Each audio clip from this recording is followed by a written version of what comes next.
welcome back to the channel. I know it's been a long time since the last time that I uploaded. We're going to be working on the Miata today. As you can tell, there's been a lot that's changed since the last time. We got it wrapped so it looks a lot better. It's no longer primered some places, red and black and whatever. We've got the wing, we've got the seats, we've got the full roll cage, we've got the quick release. Everything is good. What we're working on today is we're actually going to pull the engine because we got a fully forged engine going in. I just got it back from the machine work. We're going to put that thing together ourselves and then drop it into this engine bay. So this thing is going to be set. So let's get right into the video.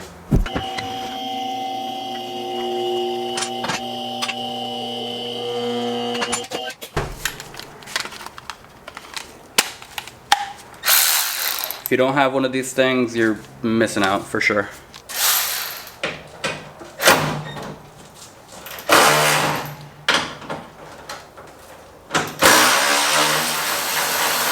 So unfortunately I found more things wrong than right underneath the car. I got the power plant frame down, took the exhaust off. I got everything disconnected. I already emptied the coolant. The things that I found wrong, unfortunately, are just due to vibrations because the car has polyurethane bushings. Everything vibrates a ton. So things are getting old. So a lot of the nuts and bolts were not as tight as I would have liked them to be. So everything's gonna get replaced. Every nut and bolt that I touched down there, I'm just gonna replace it with brand new ones. Because there was unfortunately a lot that was not good anymore. Things are just too loose. So being that this is a drift car, it does vibrate a ton. The suspension is super tight. So it's normal for those things to happen, unfortunately, with older cars. So we're just gonna replace those, not a big deal. Now, you'll notice I'm wearing a different shirt. While I was down there, I got automatic transmission fluid all over me. So it is what it is. But all that stuff is done down there. The transmission is disconnected from power plant frame. At this point, we got to work on taking off all this wiring stuff up here. And once the wiring is all off, we can assemble the crane and then pull the engine out. It really doesn't take that long. It's a very simple, easy thing to do. Now, you'll notice the hood is still on there. Unfortunately, I actually wasn't able to get it off. One of the bolts that holds on to, or one of the studs that holds on to the nuts, they're supposed to be like on the hood itself and not move, but unfortunately it broke loose, so it just will spin and not do anything. So I couldn't get the hood off. Unfortunately, I don't have a sawzall or anything like that, so I can't cut it off. So I just got to figure something out. Angle grinder. So I'm going to angle grind that shit off real quick.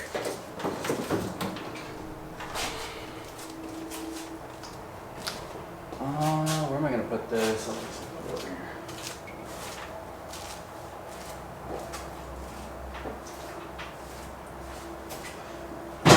Okay, now we got to take everything else off from the top.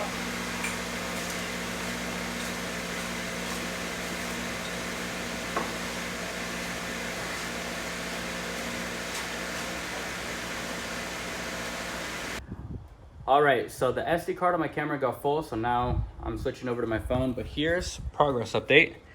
We've taken out radiator, we've unplugged the intercooler, took that intercooler out. I unplugged all of the fuel lines, all the different power lines to the alternator, to the starter, did all the vacuum lines. Essentially got everything connected to the engine off. So at this point, the only thing that's holding the engine in is the motor mounts. We got two motor mounts, one on either side. The transmission's already loose. So we're gonna go ahead and put that together and yank this baby out. All right, so this is not put together. Engine mounts have been undone. So it's time to just pull it out.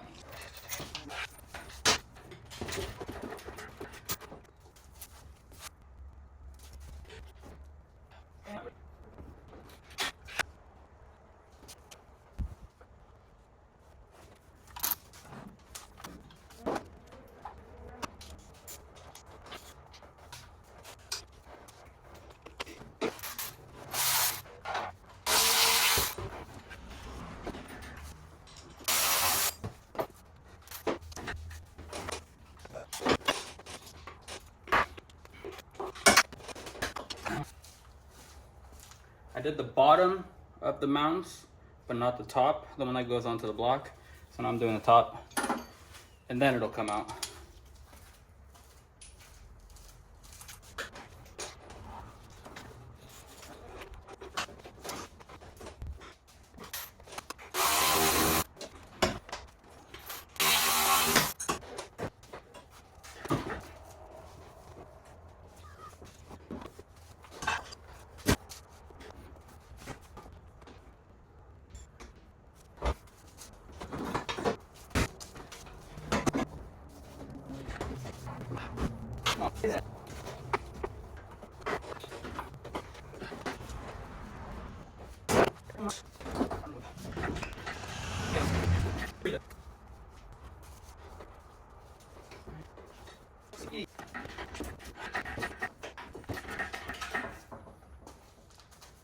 Booyah! This shit's out.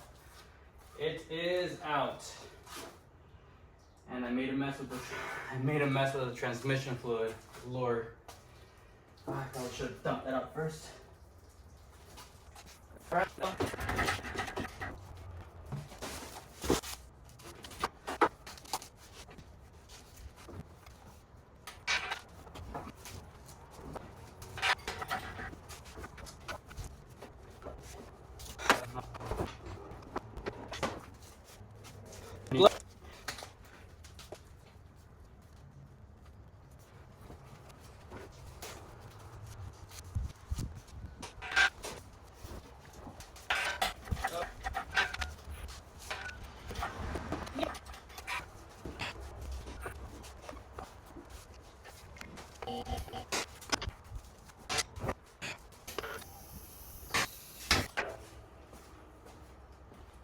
Engine is officially out. All right, took all of 20 minutes once it was all unbolted and stuff. But that's out, so now what I've gotta do is I gotta take off the transmission. I'm just selling the block itself. Everything else is going, so I gotta take everything off basically. But the hard part is done and I made a mess. Sorry. And the more hard part begins, because now I have to clean everything up, make sure everything is tip-top shape before the new engine goes in. So